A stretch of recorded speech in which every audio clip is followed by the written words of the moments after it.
शोले अख्खा मराठीत गेला, मला सांबा बनवला.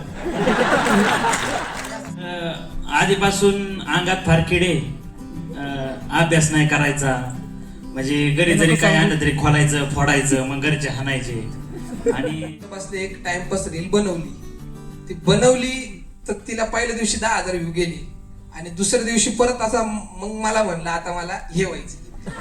नमस्कार, मी कल्पना पुन्हा एकदा तुमच्यासाठी नवीन असा व्हिडिओ घेऊन आलेली आहे. तुम्ही ज्यांना तुमच्या मोबाईलमध्ये बघता ऐकता त्यांचेच अनुभव तुम्हाला आज ऐकायला मिळणार आहे. आणि हे सर्वजण आहेत आपल्या अहिल्यानगरमधील कंटेंट क्रिएटर, खूप गाजलेले आणि नावाजलेले आहेत. आणि व्हिडिओमध्ये तुम्हाला यांच्या अनुभवाबरोबरच भरपूर हसायलाही मिळणार आहे, तेव्हा व्हिडिओ शेवटपर्यंत पहा. आपल्या सगळ्यांनाच खळखळून हसवणारा गौरव मानोते, परंपरा जपणारी आपली आजी, संघर्षातून सुपरस्टार बनलेला विराज औचिते, जिद्दीनं स्वप्न पूर्ण करणारा ऋषी हराळ, गणप्या म्हणून घराघरात पोहोचलेला महेश काळे आणि इंजिनियर कम कॉमेडियन गौरव मालोते, सर्व भन्नाट यशस्वी आणि प्रेरणादायी क्रिएटर्स ज्यांनी जगात स्वतःचं वेगळं स्थान निर्माण केलं. हे सर्व येत आहेत डिजिटल महाकुंभ 2025 मध्ये द व्हायरल नगरकर मागची स्टोरी सांगायला. आपल्या या क्रिएटरसाठी ज्यांनी नगरचं नाव आज जगाच्या कानाकोपऱ्यात पोहोचवलं, यांच्यासाठी टाळ्या. मी पहिला प्रश्न, सगळे आमचे यंग क्रिएटर्स आहेत त्यामुळे आमच्या यंग आजीला पहिला प्रश्न विचारतो.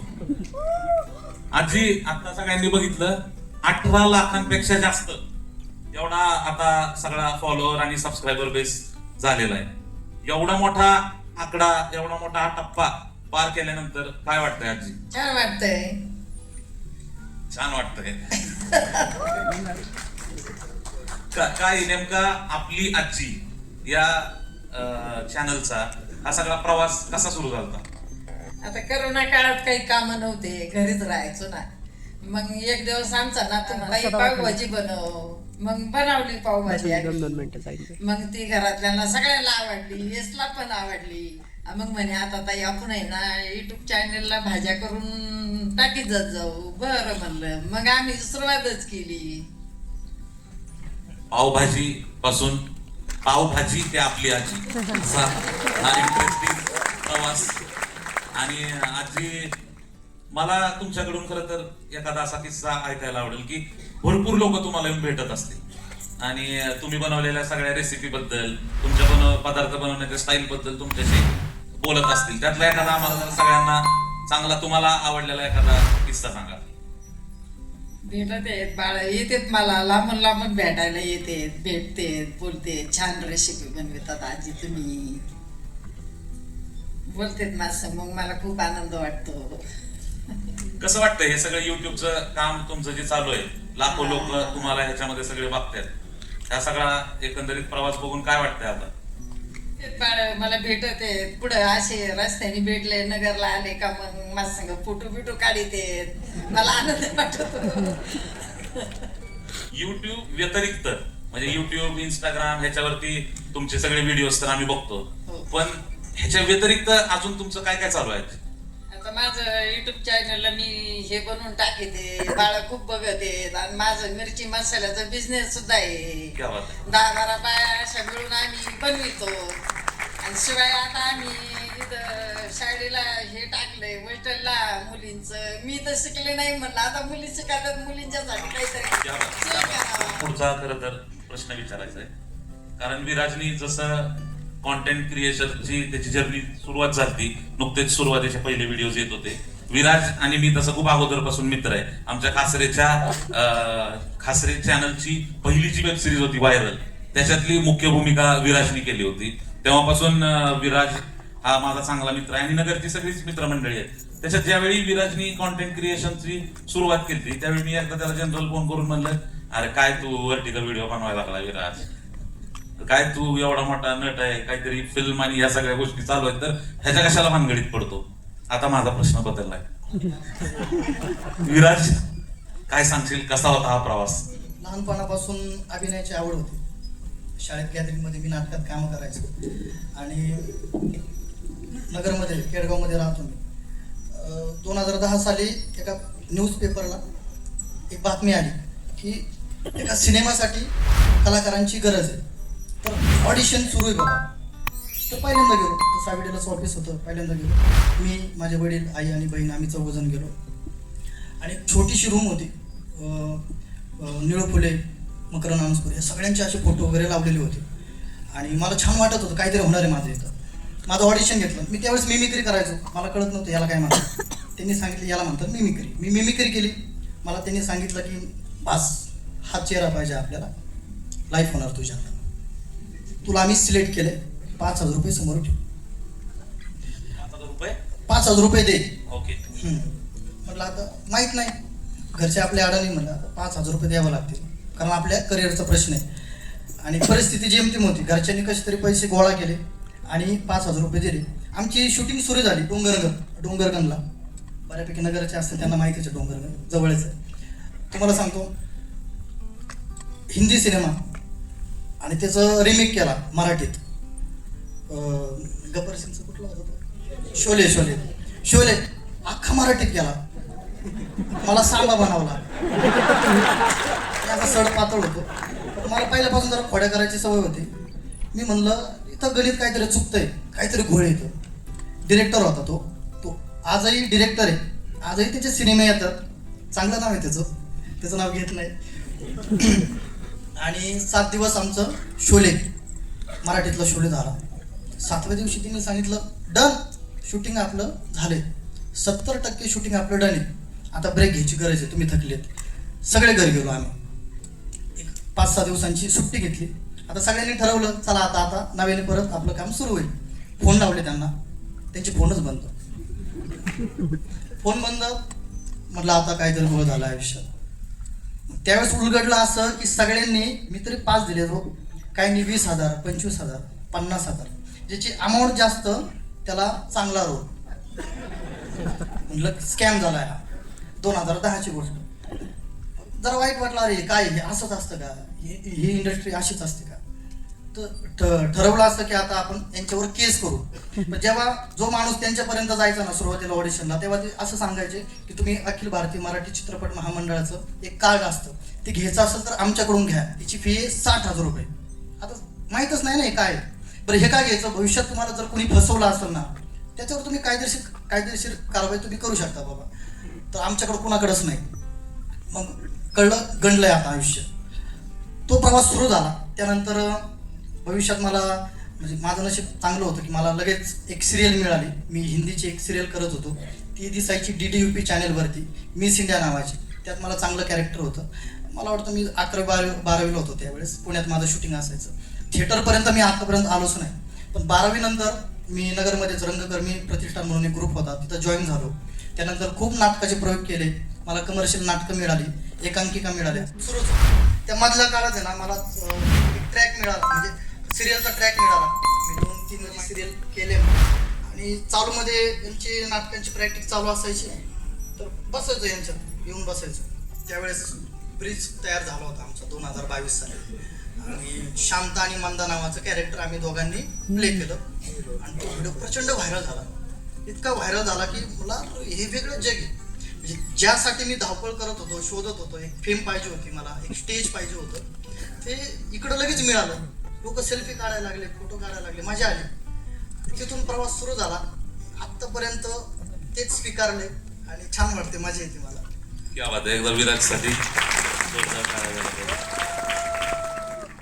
ऋषी मित्र, आता मित्रांनी त्याचा प्रवास सांगितला, दोघांनी चुंगळा शॉट पासून केलेली सुरुवात सांगितली. काय सांगशील ह्या चुंगळा शॉट आणि तुमचा सगळा पुढचा तुझा प्रवास वैयक्तिक ह्यातला कसा होता, काय टप्पे होते त्यातले? सगळ्यात पहिलं मी गावाकडे राहायचो. गुंडेगाव माझं गाव आहे, 30 किलोमीटरवर. तर आधीपासून अंगात फार किडे, अभ्यास नाही करायचा, म्हणजे घरी जरी काय आणलं तरी खोलायचं, फोडायचं, मग घरचे हाणायचे. आणि घरच्यांनी जिओचा फोन घेतला होता, 1,500चा जिओचा फोन भेटतो. तर त्याच्यात सगळ्यात पहिले मी सर्च केलं की अनासपुरे कसे घडले किंवा भरत जाधव कसे घडले. 5-5 मिनिटाची बायोग्राफी यायची. त्याच्यात एक वाक्य हमकास असायचं की नाटक केलं, मग डिरेक्टरने बघितलं आणि मग पिक्चर काढला. माझ्या एवढं डोक्यात होतं की नाटक करायचंय आपल्याला, नगरला जायचं, नाटक करायचं, गावाकडचं काही कोण करीत नव्हतं. मग पहिल्याच दिवशी मी नगरला आलो आणि आमच्या सरांनी सांगितलं की आपल्या कॉलेजमध्ये नाटक होतं. त्या टायमाला सर नाटक वगैरे करायचे आणि संपलं. सरांकडून मी नंबर घेतला, सरांचा नंबर घेतला आणि फोन केला. सर म्हणले दुसऱ्या दिवशी ऑडिशन आहे तर ये म्हणले ठीक आहे. मी स्वप्न रंगायला लागलो, आता पिक्चर करायचा, आता उद्यापासून नाटकाची तालीम. मग एखादा डिरेक्टर बघितलं ऋषी हरा झाला हिरो, माझ्या तेच डोक्यात गेलो. ते म्हणले दाखव काहीतरी करू. म्हणलं आता काय करून दाखवायचं? ते म्हणले काही कर, काय येतं? मला येत काय होतं तेव्हा? ते म्हणले तुला काय येतं? म्हणलं मला कुत्र्याचा आवाज काढता येतो. हे सगळे लागले माझ्याकडे बघायला, म्हणजे सर होते सगळे आमचे. ते म्हणले काढ कुत्र्याचा आवाज. मी दिला काढून. आधी येत होता, आता दिवस गेला. एक झाला पाहिजे. आता नाही यायचा, आता नाही यायचा. आवाज ऐकायचा असेल तर एकदा तुम्ही सगळ्यांनी टाळ्या दिल्या. आता नाही येत तरी पण काढेल, कारण ते लहान पिल्लू असं बघा कुत्र्याला दगड हाणल्यावर तेव्हा आवाज काढायचा, तो मी आवाज काढायचो. मग आता जमन नाही जमन त्याच राहिलं. आता पिल्लू मोठे झाले ना, नाही जमायचं. पण तर कुत्र्याचा आवाज काढला आणि मी घरी गेलो. तर मम्मीला म्हणलं नाटकात असं काम झालंय माझं, आता कुठून आलं?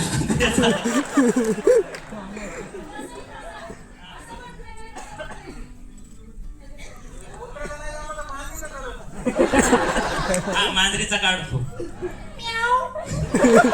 सॉरी पण काय नाही काढू शकत आता. तर झालं असं की काढून गेलो आणि घरी सांगितलं की आता काम होईल माझं. पण आतल्या आत मला माहित होतं कुत्र्याचा आवाज काढून घेईन भाऊ मला. आणि दुसऱ्या दिवशी खरंच फोन आला मला, तुझं सिलेक्शन झालंय. बाप म्हणलं काय टॅलेंट आहे माझ्या, म्हणजे कुत्र्याचा आवाज काढून मला घेतलंय, मला अजून काय काय जमत. तुम्हाला सांगतो त्याच्यानंतर 2 वर्ष फक्त पाण्याच्या बाटल्या आणून दिले यांना.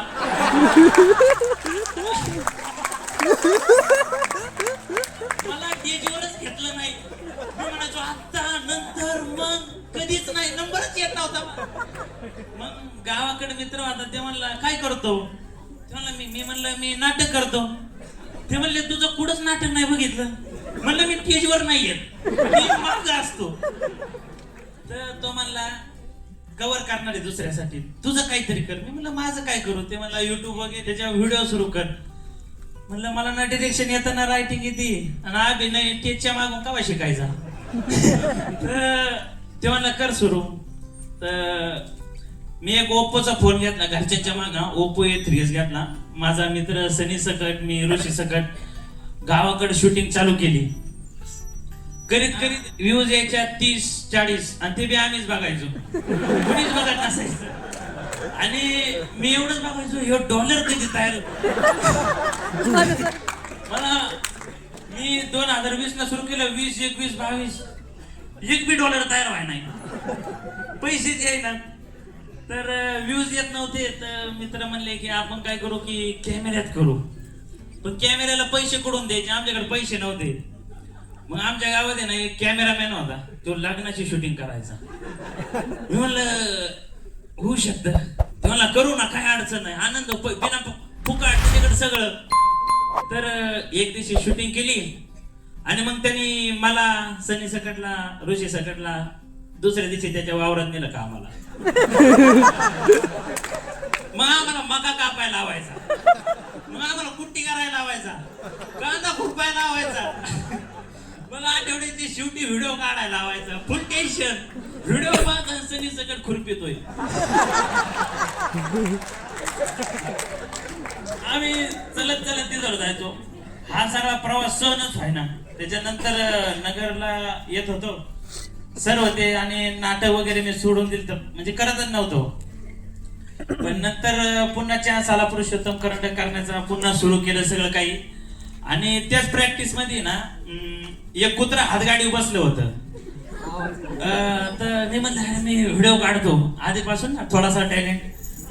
त्या संग बोलला त्याला व्हिडिओ काढला. मी आलो आणि त्या कुत्र्याला म्हणलं काय भावा 4 व्हीलर घेतली, सांगितलं नाही, पेढे नाही, काय नाही.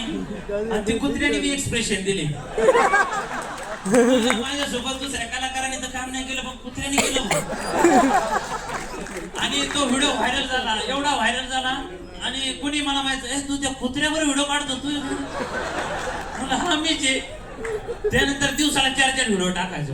आणि मग तो प्रवास सुरू झाला 2023 पासून तर 2025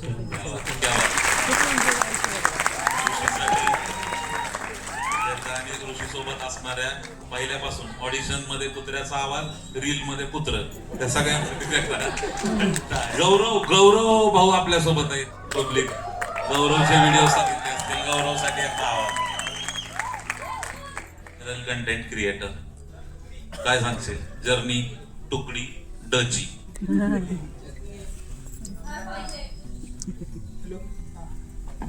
तर माझी जर्नी अशी यांच्यासारखी एवढी क्रिएटिव्ह नव्हती, साधीच आपली होती. कारण मी खरंच लेक्चरच होतो, पण तुकडीतला बॅक बेंचर मी होतो.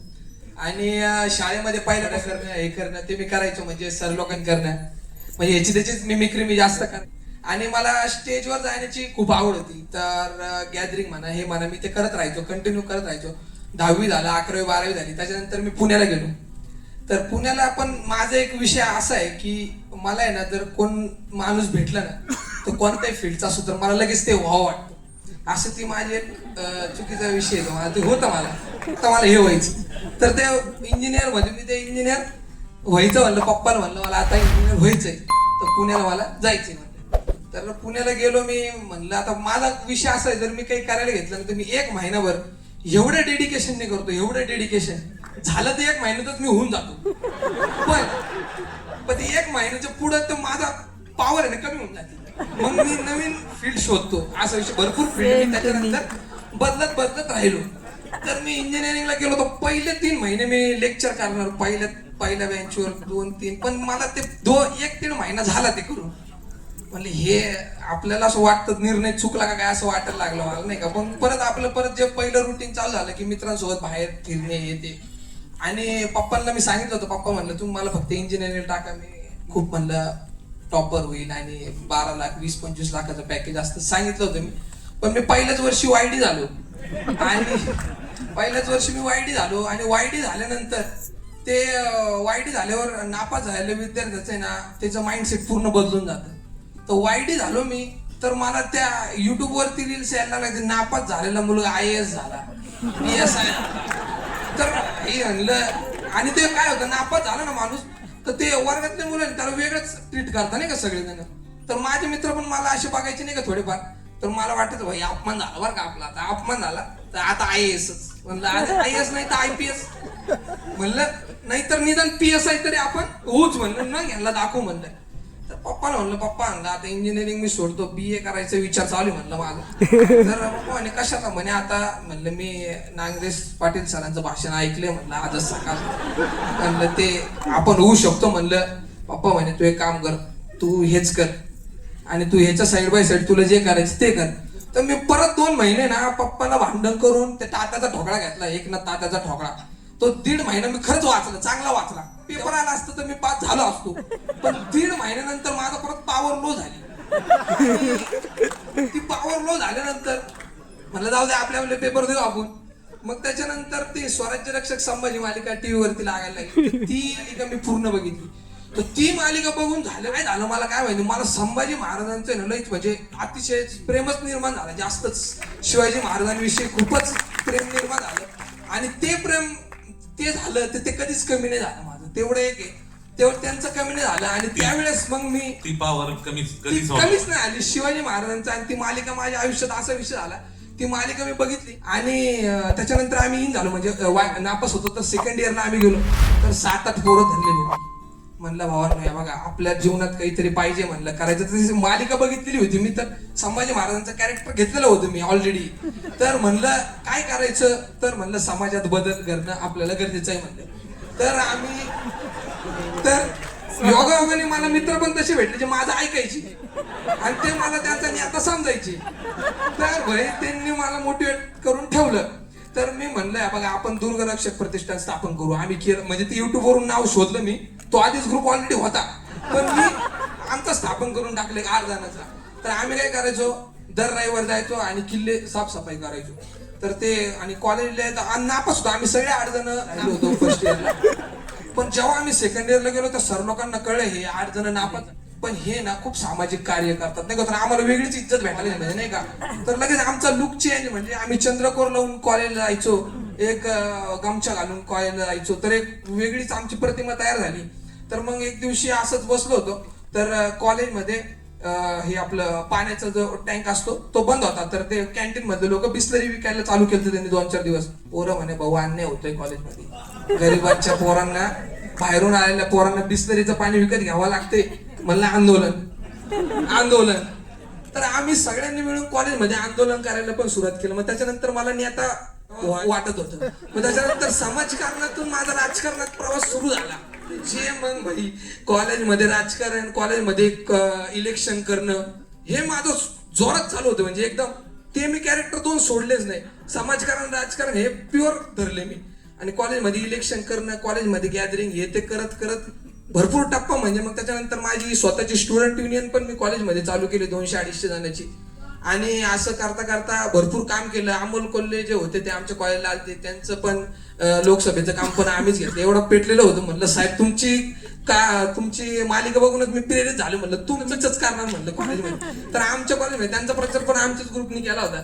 तर ते निवडून पण आले होते ते पण ते पण मग असं करता करता ते राजकारणाचं थोडंसं भूतमालेमध्ये घुसलं होतं. तर काही चुकीच्या ठिकाणी आम्ही गेलो तर तिथं भरपूर अशा गोष्टी आल्या की नंतर आम्ही बोलायचो तर काही होते लोक तर ते म्हणे भाऊ चांगले बोलतात नाही का यांना थोडं पुढे घ्या. तर मग ते लोकांनी आम्हाला मागं सरकवायचा प्रयत्न केला भरपूर. मग आपल्याला कळलं की सामान्य घरातले जे मुलगा असतात त्यांना हे गोष्टी थोड्याशा अवघड असतात.